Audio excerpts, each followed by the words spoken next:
প্রায় অর্ধ শতাব্দী ধরে মার্কিন নেতারা এমনকি সম্ভবত জনগণও ইরানকে হারে মজ্জায় দুষ্ট রাষ্ট্র হিসেবে দেখে এসেছে। তেহরানের অপরিবর্তিত আমেরিকা বিরোধী আদর্শ এবং ধর্মীয় কঠোর নেতৃত্ব যুক্তরাষ্ট্রের কল্পনায় একে অন্য কঠিন প্রতিপক্ষদের থেকেও আলাদা করে তুলেছে। মার্কিন প্রেসিডেন্ট ডোনাল্ড ট্রাম্প ইসরায়েলের সঙ্গে মিলে ইরানের বিরুদ্ধে বর্তমান যুদ্ধ শুরুর মাত্র 2 সপ্তাহ আগে পররাষ্ট্রমন্ত্রী মার্কো রুবিও দীর্ঘদিনের গত বাঁধা এক ধারণা তুলে ধরে দেশটির শাসকদের সম্পর্কে বলেছিলেন, এরা নীতিগত সিদ্ধান্ত নেয় খাঁটি ধর্মতত্ত্বের ভিত্তিতে, এভাবেই তারা সিদ্ধান্ত নেয়, তাই ইরানের সঙ্গে চুক্তি করা কঠিন। ওয়াশিংটনে ইরান সম্পর্কে আলোচনায় এ ধরনের বক্তব্য এতটাই সাধারণ ছিল যে প্রায় কেউই তা খেয়াল করেনি, কিন্তু ওয়াশিংটনের গভীরে প্রথিত এই প্রবল ইরান বিরোধী মনোভাবই ট্রাম্পের যুক্তরাষ্ট্রকে যুদ্ধে নিয়ে যাওয়ার পথ তৈরি করতে সাহায্য করে। এই দৃষ্টিভঙ্গি আংশিকভাবে তৈরি হয়েছে ইরানের কয়েক দশকের কর্মকাণ্ড থেকে। মার্কিন যুক্তরাষ্ট্রের বিবেচনায় 1979 সালের বিপ্লবের সময় তেহরানে মার্কিন কূটনীতিকদের জিম্মি করার আদি পাপ থেকে শুরু করে পুরো অঞ্চলে বিভিন্ন সশস্ত্র গোষ্ঠীকে দীর্ঘদিনের সমর্থন এবং বিশ্বজুড়ে উগ্রবাদী কর্মকাণ্ড পর্যন্ত, যার সবকিছুই 2000 সালের শুরুর দিকে শুরু হওয়া পারমাণবিক অচলাবস্থার কারণে আরো তীব্র হয়ে ওঠে। তবে বর্তমান যুদ্ধকে কেবল যুক্তরাষ্ট্র ইরান শত্রুতার স্বাভাবিক ধারাবাহিকতা হিসেবে দেখা যায় না। গভীর বিদ্বেষ থাকা সত্ত্বেও আগের কোনো মার্কিন প্রেসিডেন্ট এত দূর যাননি। যুক্তরাষ্ট্রের নীতি মূলত নিয়ন্ত্রণ বা কন্টেইনমেন্টের দিকেই ঝুঁকেছে। সেখানে যুদ্ধের বদলে অর্থনৈতিক নিষেধাজ্ঞা, কূটনৈতিক বিচ্ছিন্নতা এবং সামরিক প্রতিরোধের মতো পদক্ষেপ নেওয়া হয়েছে। ডেমোক্রেট ও রিপাবলিকান উভয় দলের পরপর প্রশাসনই ইরানের সঙ্গে মতপার্থক্য মেটাতে কূটনৈতিক প্রচেষ্টা চালিয়েছে, যদিও ওয়াশিংটন ও তেহরান উভয় জায়গার অভ্যন্তরীণ রাজনীতি বারবার স্থায়ী অগ্রগতির সম্ভাবনা নষ্ট করেছে। আগের প্রশাসনগুলো সামরিক বিকল্প নিয়ে আলোচনা করলেও শেষ পর্যন্ত তা বাতিল করেছে। ঝুঁকি বেশি এবং ফলাফল অনিশ্চিত বলে মনে করে। এখন পর্যন্ত তাই ছিল। কূটনীতির বদলে যুদ্ধকে বেছে নেওয়ার ট্রাম্পের সিদ্ধান্ত একদিকে দীর্ঘদিনের সংঘাতমুখী মনোভাব ও নীতির ধারাবাহিকতা, কিন্তু আরো গুরুত্বপূর্ণ হলো এটি একটি মৌলিক বিচ্যুতি যা যুক্তরাষ্ট্রকে এমন এক পথে নিয়ে যাচ্ছে যা দিয়ে ইরান সমস্যার সমাধান করার সম্ভাবনা কম। ট্রাম্প দাবি করেন তিনি এমন কাজ করেছেন যা কোনো আগের প্রেসিডেন্টের সাহস ছিল না, কিন্তু তার এই বাড়াবাড়ি গৌরব নয়, কুখ্যাতি বয়ে আনবে এবং এর ভয়াবহ আঞ্চলিক ও বৈশ্বিক পরিণতি তার প্রেসিডেন্সির চেয়েও দীর্ঘস্থায়ী হবে। ইরানের ওপর যুক্তরাষ্ট্র ও ইসরায়েল হামলার আগে কয়েক মাস ধরে ট্রাম্পের দূত স্টিভ উইটকফ ও জামাতা জ্যারেড কুশনার যুদ্ধ এড়াতে সত্যিকারের কোনো কূটনৈতিক চুক্তির চেষ্টা করেছিলেন এমনটা মনে হয় না। গত জুনে 12 দিনের যুদ্ধ চলাকালে কূটনৈতিক আলোচনার মাঝে যুক্তরাষ্ট্রের হামলার নজির চুক্তির সম্ভাবনার জন্য ভালো লক্ষণ ছিল না। তার উপর পারমাণবিক ও ক্ষেপণাস্ত্র ইস্যুতে অবস্থানের বিশাল ফারাক এবং ওয়াশিংটনের সর্বোচ্চ দাবিগুলো পরিস্থিতিকে আরো কঠিন করে তোলে। এসব দাবি ছিল এই বিশ্বাসের ওপর ভিত্তি করে যে জুনের যুদ্ধের পর ইরান এতটাই দুর্বল হয়ে পড়েছে যে আগে অসম্ভব বলে মনে হওয়া শর্ত, যেমন শূন্য পর্যায়ে পারমাণবিক সমৃদ্ধকরণ মেনে নিতে বাধ্য হবে, কিন্তু বাস্তবে তা হয়নি। যুক্তরাষ্ট্রের আলোচক দলের কারিগরি দক্ষতার অভাব, এমনকি পারমাণবিক ফাইলের মৌলিক বিষয়গুলো সম্পর্কেও প্রাথমিক ধারণার ঘাটতি আলোচনার গুরুত্ব নিয়ে আরো সন্দেহ সৃষ্টি করে। জানুয়ারিতে ইরানে ব্যাপক বিক্ষোভের পর ট্রাম্পের সামরিক প্রস্তুতি বৃদ্ধি এবং সহায়তা আসছে এ ধরনের প্রতিশ্রুতি আলোচনার সময় জুড়ে দ্ব্যর্থক বার্তা পাঠায়, যা ইঙ্গিত দেয় তার লক্ষ্য হয়তো কেবল পারমাণবিক বা বিস্তৃত চুক্তি নয়, বরং শাসন পরিবর্তন। ইরানের সঙ্গে কূটনীতির প্রতি ট্রাম্পের অনাগ্রহ প্রতিশ্রুতি নজিরবিহীন নয়, এটি ইরানিদের সঙ্গে সম্পৃক্ত হওয়া নিয়ে যুক্তরাষ্ট্রের দীর্ঘদিনের দ্বিধা এবং ইসলামী প্রজাতন্ত্রকে স্বাভাবিক রাষ্ট্র হিসেবে বিবেচনা করা যায় না এই মানসিকতার ধারাবাহিকতা। প্রকৃতপক্ষে ইরানকে অস্বাভাবিক রাষ্ট্র হিসেবে দেখার ন্যারেটিভ এবং দেশটিকে অশুভ ও উন্মাদ বলে চিহ্নিত করার ভাষা ট্রাম্প ও তার শীর্ষ কর্মকর্তাদের দৃষ্টিভঙ্গির ভিত্তি তৈরি করে। রুবিও একা নন। মার্কিন প্রতিরক্ষা মন্ত্রী পিট হেগসেথ আগের বক্তব্য ও লেখায় কূটনীতির সম্পর্কে একই ধরনের সংশয় প্রকাশ করেছেন এবং কোনো ইরানি নেতাকে মধ্যপন্থী হিসেবে দেখার ধারণাকেও প্রত্যাখ্যান করেছেন। গত 40 বছরে ইরান সম্পর্কে মার্কিন নীতি নির্ধারকদের দৃষ্টিভঙ্গি কতটা অপরিবর্তিত রয়েছে তা বোঝাতে প্রেসিডেন্ট রোনাল্ড রিগেনের প্রতিরক্ষা মন্ত্রী ক্যাসপার ওয়েনবার্গ একবার মন্তব্য করেছিলেন, ইরানে একমাত্র মধ্যপন্থীরা কবরস্থানে রয়েছে। মার্কিন সরকারের সবাই ইরানকে কেবল ইসলামী আদর্শে চালিত এক অযৌক্তিক রাষ্ট্র হিসেবে দেখেননি। বহু বছরের গোয়েন্দা মূল্যায়নে বরং ইরানের আচরণকে যুক্তিবাদী যদিও বিপজ্জনক ও চরমপন্থী আচরণ হিসেবে ব্যাখ্যা করা হয়েছে। কিন্তু জনপরিসরের আলোচনা, যা প্রায়ই নীতি নির্ধারণী বিতর্কেও প্রতিফলিত হয়, ঘুরপাক খায় ইরানের অযৌক্তিকতা ও উগ্রতার ধারণাকে কেন্দ্র করে। এমন দৃষ্টিভঙ্গির মধ্যে প্রশ্ন জাগে, কূটনীতির সম্ভাবনা যাচাই করতে গিয়ে কেন মার্কিন নেতারা নিজেদের রাজনৈতিক পুঁজি খরচ করবেন?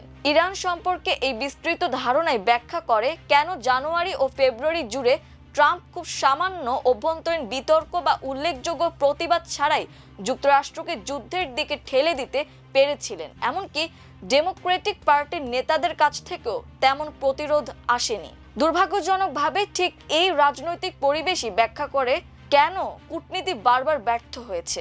একাধিক মার্কিন প্রেসিডেন্ট ইরানের সঙ্গে কূটনৈতিক অগ্রগতির সম্ভাবনায় প্রলুব্ধ হয়েছিলেন।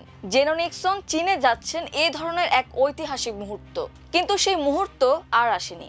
এর পেছনে কেবল যুক্তরাষ্ট্রের প্রতি ইরানের বৈরী অবস্থান ও কূটনীতিকে দুর্বল করে দেওয়া তার সামরিক নীতি দায়ী নয়। ওয়াশিংটনের নিজস্ব অভ্যন্তরীণ রাজনৈতিক সীমাবদ্ধতাও নতুন সুযোগ পরীক্ষা করার পরিসর সংকুচিত করেছে।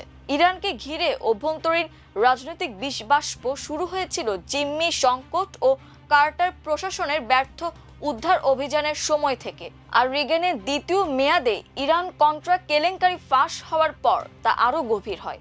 ওই কেলেঙ্কারির রাজনৈতিক অভিঘাত ভবিষ্যতে ইরানের সঙ্গে সম্পর্কের ওপর দীর্ঘ ছায়া ফেলেছিল। এরপর 2015 সালে প্রেসিডেন্ট বারাক ওবামার অধীনে স্বাক্ষরিত ইরান পারমাণবিক চুক্তি যৌথ সমন্বিত কর্ম পরিকল্পনা যুক্তরাষ্ট্র ইরান সম্পর্কের গতানুগতিক ধারা ভাঙতে সবচেয়ে দূর পর্যন্ত এগিয়েছিল। কিন্তু মার্কিন রাজনৈতিক ব্যবস্থার ভেতরে এটি এতটাই বিতর্কিত ছিল যে এই চুক্তিকে কেউ কেউ মার্কিন পররাষ্ট্র নীতির ওবামা কেয়ার বলে তুচ্ছ-তাচ্ছিল্য করেছিলেন। এটিও সম্পর্ককে নতুন ভিত্তির ওপর দাঁড় করাতে পারেনি। চুক্তির সমর্থক ডেমোক্রেটরাও ইরানের বিরুদ্ধে কঠোর অবস্থান বজায় রাখার প্রয়োজন অনুভব করেছিলেন এবং ইরানের ওপর অব্যাহত চাপ বজায় রাখতে সমর্থন দেন, যা শেষ পর্যন্ত ইরান যে নিষেধাজ্ঞা শিথিলতার সুবিধা প্রত্যাশা করেছিল সেটিকে সীমিত করে দেয়। প্রথম মেয়াদে ট্রাম্পের ইরান নীতির দীর্ঘদিনের মার্কিন অবস্থান থেকে মৌলিকভাবে খুব বেশি বিচ্যুত হয়নি। অবশ্যই তিনি নির্বাচনী প্রতিশ্রুতি রক্ষা করতে জেসিপিওএ থেকে বেরিয়ে আসেন। এই চুক্তিকে তিনি সবচেয়ে খারাপ চুক্তি বলেন। এই সিদ্ধান্ত ছিল এক বড় ধাক্কা, যা ইরানের পারমাণবিক কর্মসূচি নিয়ে কূটনৈতিক সমাধানের সম্ভাবনার অবসানের সূচনা ঘটায়। তার সর্বোচ্চ চাপ নীতি পূর্বসূরীদের তুলনায় আরও কঠোর ছিল। বিশেষ করে কঠোরভাবে গৌণ নিষেধাজ্ঞা প্রয়োগ করে ইরানের তেল রফতানির সক্ষমতা ব্যাপকভাবে কমিয়ে দেওয়া হয়। তবু ট্রাম্প ও তার পূর্বসূরীদের মতোই ইরানের সঙ্গে একটি চুক্তি করার ধারণায় মুগ্ধ ছিলেন। তার প্রেরণা হয়তো আগের প্রেসিডেন্টদের তুলনায় বেশি ব্যক্তিগত ও রাজনৈতিক ছিল, কারণ তিনি বারবার দাবি করতেন যে তিনি ওবামার চেয়ে ভালো চুক্তি করতে পারবেন। কিন্তু শেষ পর্যন্ত তার আগ্রহ বাস্তব কোনো চুক্তি নয়, কেবল আলোচনার কথাবার্তায় সীমাবদ্ধ ছিল। আর এদিকে ইরানের পারমাণবিক কর্মসূচি এগিয়েই চলেছিল। তবে ট্রাম্প যুক্তরাষ্ট্র ইরান মুখোমুখি অবস্থানে একটি বড় সীমা অতিক্রম করেন 2020 সালে ইরানের কুদস ফোর্সের প্রধান কাসেম সোলাইমানিকে হত্যার মাধ্যমে। যদিও উল্লেখযোগ্য বিষয় হলো হামলাটি চালানো হয়েছিল ইরানের ভূখণ্ডে নয়, ইরাকের অবস্থানকালে। এই অর্থে ট্রাম্পের প্রথম মেয়াদের নীতিগুলো মূলত আগের প্রশাসনগুলোর মতোই ইরানের মূল ভূখণ্ডে সরাসরি হামলা এড়িয়ে চলার প্রবণতা বজায় রেখেছিল এবং দীর্ঘদিনের নিয়ন্ত্রণ ও সামরিক প্রতিরোধ ভিত্তিক কৌশলই অনুসরণ করেছিল। অর্থাৎ শাসন পরিবর্তন বা সম্পর্ক স্বাভাবিক করার মতো মৌলিক রূপান্তরমূলক লক্ষ্য তখনও বাস্তবসম্মত ছিল না। প্রেসিডেন্ট জো বাইডেনও একইভাবে দীর্ঘদিনের মার্কিন নিয়ন্ত্রণ নীতি বজায় রাখেন। যদিও তার ক্ষমতার শুরুতে ধারণা করা হয়েছিল তিনি ট্রাম্পের পারমাণবিক চুক্তি থেকে সরে যাওয়ার সিদ্ধান্ত উল্টে দেবেন। অভ্যন্তরীণ অগ্রাধিকারগুলো ইরানের সঙ্গে কূটনীতি পুনরুদ্ধারের প্রচেষ্টাকে ছাপিয়ে যায়। পরে যখন মার্কিন কর্মকর্তারা আলোচনায় ফিরে আসেন, তখন তারা নতুন চুক্তি আরও অনুকূল শর্তে আদায় করার ক্ষেত্রে নিজেদের প্রভাব কতটা সীমিত তা বাস্তবসম্মতভাবে মূল্যায়ন করতে ব্যর্থ হন। বিশেষ করে 2021 সালের জুনের নির্বাচনের পর ইরানে আরও কট্টরপন্থী প্রেসিডেন্ট ক্ষমতায় আসার প্রেক্ষাপটে এরপর ইউক্রেনে রাশিয়ার যুদ্ধ শুরু হওয়া এবং ইরানের নারী জীবন স্বাধীনতা আন্দোলনের উত্থান কূটনীতির প্রতি রাজনৈতিক আগ্রহ আরও কমিয়ে দেয়। ইসরায়েল হামাস যুদ্ধ যুক্তরাষ্ট্র ও ইরানের মধ্যে সীমিত উত্তেজনা প্রশমনের আলোচনা ব্যাহত করে এবং 2024 সালের এপ্রিল ও অক্টোবরে ইসরায়েল ইরান পাল্টাপাল্টি ক্ষেপণাস্ত্র হামলার মাধ্যমে দুই দেশকে সরাসরি সংঘাতে ঠেলে দেয়। তবে এসব ঘটনায় যুক্তরাষ্ট্রের ভূমিকা মূলত ইসরায়েলকে প্রতিরক্ষামূলক সহায়তায় সীমাবদ্ধ ছিল। বাইডেন প্রশাসন ইরানের বিরুদ্ধে আক্রমণাত্মক যুদ্ধ শুরু করতে আগ্রহী ছিল না। দ্বিতীয়, ট্রাম্প প্রশাসনের সময়ে এসে সবকিছু বদলে যায়। যুক্তরাষ্ট্রের ইরান নীতিকে আগের অবস্থায় ফেরানোর বদলে ট্রাম্প নজির ভেঙে 2025 সালের জুনে প্রথমে ইসরায়েলের সঙ্গে মিলে ইরানের পারমাণবিক স্থাপনাগুলোতে হামলা চালান এবং পরে 28 ফেব্রুয়ারি যুক্তরাষ্ট্র ইসরায়েলের যৌথ আক্রমণে অংশ নেন। এতে শুরু হয় চলমান যুদ্ধ, যার লক্ষ্য খোলামেলা এবং অস্পষ্ট। যুদ্ধের প্রথম ধাক্কাতেই ইরানের সর্বোচ্চ নেতা আলী খামেনি ও শীর্ষ নেতৃত্ব নিহত হন। একই সঙ্গে যুদ্ধের শুরুতেই ট্রাম্পের বক্তব্যে প্রথমবারের মতো শাসন ব্যবস্থা পরিবর্তন যুক্তরাষ্ট্রের প্রকাশ্য নীতিতে পরিণত হয়। এমনকি জর্জ ডব্লিউ বুশ প্রশাসনের কট্টরপন্থী নব্য রক্ষণশীলরাও এত উচ্চাকাঙ্ক্ষী লক্ষ্য নিতে সাহস করেননি। এখন ট্রাম্প এমন কিছু অর্জনের চেষ্টা করছেন যা আগে অসম্ভব বলে ধরা হতো। বাইরের সামরিক হস্তক্ষেপের মাধ্যমে ইসলামী প্রজাতন্ত্রকে উৎখাত করা সম্ভাব্য শেষ পরিণতি হিসেবে তিনি বারবার ভেনেজুয়েলা মডেলের কথা বলছেন, অর্থাৎ কম খরচের যুদ্ধ, যার ফলে এমন অনুগত নেতৃত্ব প্রতিষ্ঠিত হবে তারা গণতান্ত্রিক হোক বা না হোক। কিন্তু প্রায় 3 সপ্তাহের যুদ্ধের পর স্পষ্ট যে ইরানের মতো দেশে এই মডেল কাজ করবে না। সেখানে ক্ষমতাসীন নেতৃত্ব ও সামরিক বাহিনী অনেক বেশি প্রথিত এবং শাসন ব্যবস্থা টিকিয়ে রাখতে দৃঢ় প্রতিজ্ঞ। পাশাপাশি তাদের বদলে ক্ষমতা নেওয়ার মতো কোনো ঐক্যবদ্ধ বিরোধী শক্তিও নেই। এই পর্যায়ে যুক্তরাষ্ট্রের লক্ষ্য যেন সরে এসে ইরানের সামরিক সক্ষমতা দুর্বল করা, বিশেষ করে ক্ষেপণাস্ত্র ও ড্রোন শক্তি কমিয়ে ভবিষ্যতে ইসরায়েল ও বৃহত্তর মধ্যপ্রাচ্যের জন্য হুমকি কমানো। এমন অস্পষ্ট লক্ষ্য সাফল্য মাপা প্রায় অসম্ভব করে তোলে। তবুও ট্রাম্প যুদ্ধকে সফল ঘোষণা করেছেন, যদিও তিনি ইঙ্গিত দিয়েছেন যে এখনো অনেক কিছু করার বাকি। ইরানের নতুন নেতৃত্ব আরো কঠোর ও অবাধ্য বলে মনে হচ্ছে। তারা বলছে যুদ্ধ কবে শেষ হবে তা ওয়াশিংটন ঠিক করবে না। তারা পুনরায় হামলা না হওয়ার নিশ্চয়তা চায় এবং নিজেদের দুর্বল হয়ে পড়া প্রতিরোধ ক্ষমতা পুনর্গঠনের জন্য যুক্তরাষ্ট্র ও বৈশ্বিক অর্থনীতির ওপর বড় মূল্য চাপিয়ে দিতে আগ্রহী হতে পারে। ট্রাম্প যদি ইরানের বিরুদ্ধে হামলা বন্ধও করেন, তবু ইসরায়েল সম্ভবত লেবাননে হিজবুল্লাহর ওপর আক্রমণ থামাবে না। সংক্ষেপে এই যুদ্ধ কিভাবে শেষ হবে তা যেমন অনিশ্চিত, তেমনি ট্রাম্প কেন এটি শুরু করেছিলেন তার কারণও অস্পষ্ট। নিশ্চিত শুধু একটি বিষয়, ইরানের সঙ্গে যুদ্ধ এড়িয়ে চলার দীর্ঘদিনের মার্কিন নীতি তিনি ভেঙে দিয়েছেন।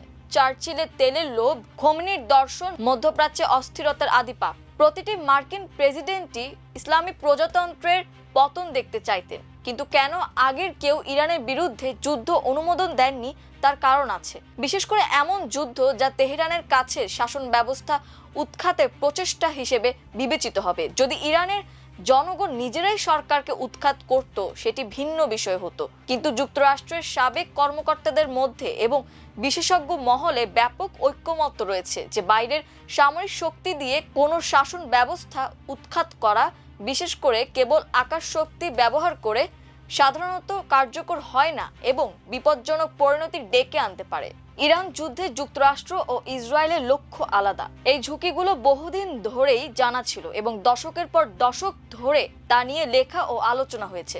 আরও কট্টর নেতৃত্ব ক্ষমতায় আসতে পারে, শাসন ব্যবস্থা ভেঙে পড়লে গৃহযুদ্ধ ও সশস্ত্র লড়াই শুরু হতে পারে, যা ইরানের সীমানা ছাড়িয়ে ছড়িয়ে পড়বে। ইরানের পাল্টা আক্রমণ পুরো অঞ্চলকে হুমকির মুখে ফেলতে পারে এবং বৈশ্বিক তেল সরবরাহ ব্যাহত করতে পারে। বাস্তবে হয়েছেও তাই। সংঘাত বাড়তে বাড়তে মানবিক বিপর্যয় সৃষ্টি হতে পারে এবং যুক্তরাষ্ট্রের প্রতিপক্ষরা এই অস্থিরতা থেকে লাভবান হতে পারে। এসব সম্ভাব্য ঝুঁকির অনেকগুলো এখন বাস্তবে ঘটতে শুরু করেছে, কিন্তু ট্রাম্প ও তার শীর্ষ উপদেষ্টারা এসব ঝুঁকি উপেক্ষা করেছেন। তারা বিশ্বাস করেছিলেন 2023 সালের 7 অক্টোবর হামাসের হামলার পর থেকে ইসরায়েলের ধারাবাহিক আঘাতে তেহরান ও তার মিত্ররা দুর্বল ও বিভ্রান্ত হয়ে পড়েছে। ফলে ইরান আসলে কাগুজে বাঘে পরিণত হয়েছে।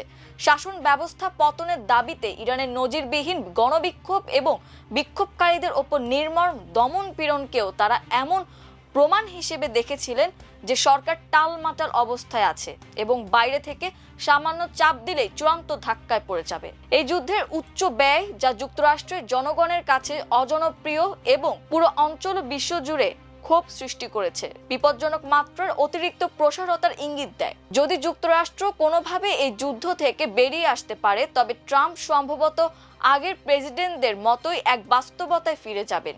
কঠিন এক দেশের সঙ্গে সংঘাতপূর্ণ সম্পর্কের নেতিবাচক প্রভাব মেনে নিয়ে তা নিয়ন্ত্রণ করার চেষ্টা। বর্তমান নেতৃত্ব টিকে থাকলে সেই দেশ এখন আরো বিপজ্জনক হয়ে উঠতে পারে। দুঃখজনকভাবে সম্পর্ক স্বাভাবিক করা হোক বা বৈরী শাসন ব্যবস্থার চূড়ান্ত অবসান ঘটানো হোক, যে কোনো পথই এখন আগের মতোই অধরা বলে মনে হচ্ছে।